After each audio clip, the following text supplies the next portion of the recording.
Hey guys, Brady here, and I just saw The Finest Hours. Yeah, I know, it came out in January. It's now June 20th, right? Um, Better late than never. Uh, I rent this movie from Redbox. I don't really rent too many movies from Redbox. I usually buy them. As you can see, that's why I have all this shit everywhere. Anyway, but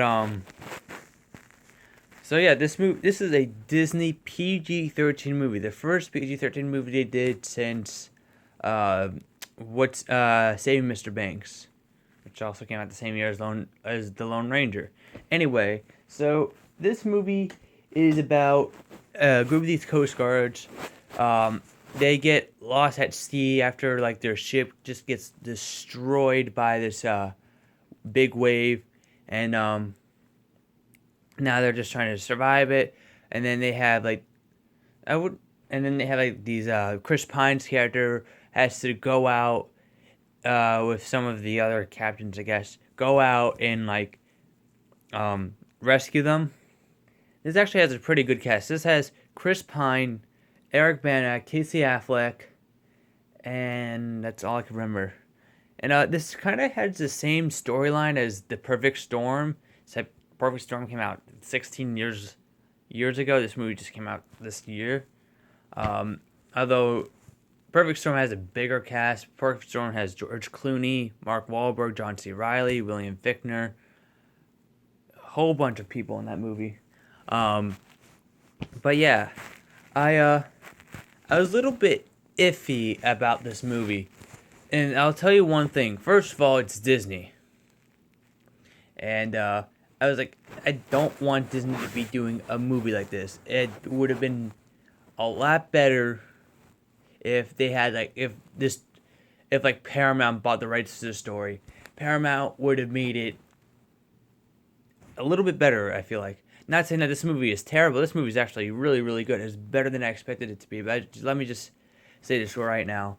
I feel like if the film rights were bought by like Paramount or Universal, I feel like this movie would have been a lot better by with like the not really action, but showing like the perilous things in a more graphic manner, but still keeping the PG-13 rating.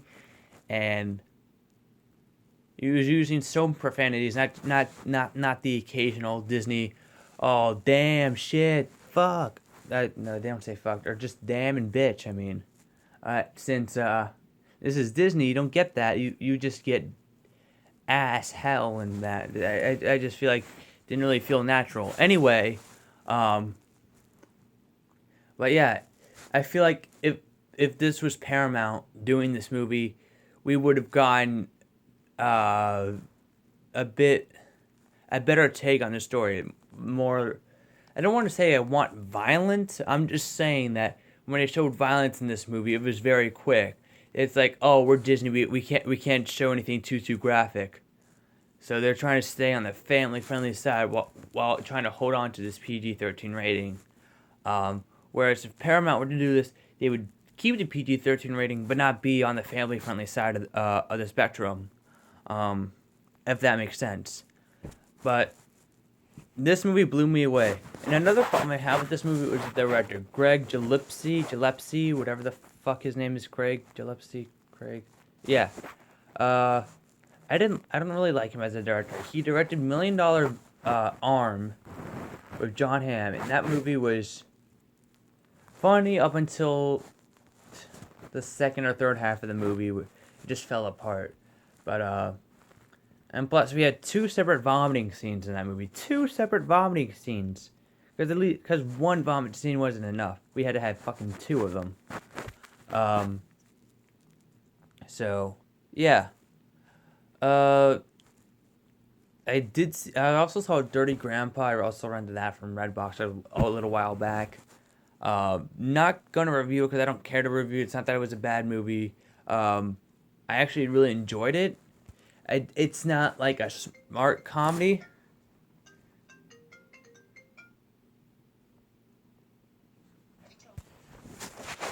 So anyway, I give yeah. So yeah, I saw Dirty Grandpa, and Dirty Grand. It, like I said, it's not a smart comedy. but it's an enjoyable comedy. It has that one scene in the movie that no matter what movie it's in, I'm always gonna laugh. It's one of those scenes where someone's standing behind something and another person's like in front of the person that's standing behind the person, but you can see the other person, and from a distance it looks like they're doing like a sexual act to that person. That was in Dirty Grandpa, and I thought that was hilarious. I think that's hilarious in almost anything, but it's not like Get Him to the Greek or Forgetting Sarah Marshall kind of comedy. It's like a stupid comedy. It's a really stupid comedy like Dumb and Dumber 2 or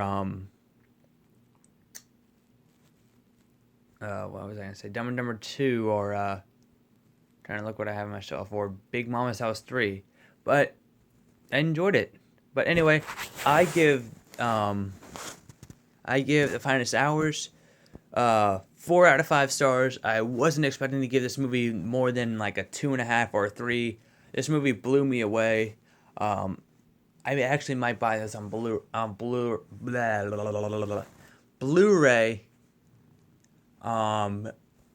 If it's affordable on Black Friday. If it's like $10, probably buy it. If it's not $10, then it's $30 by November. I'm just gonna say fuck it, because you know how Disney is.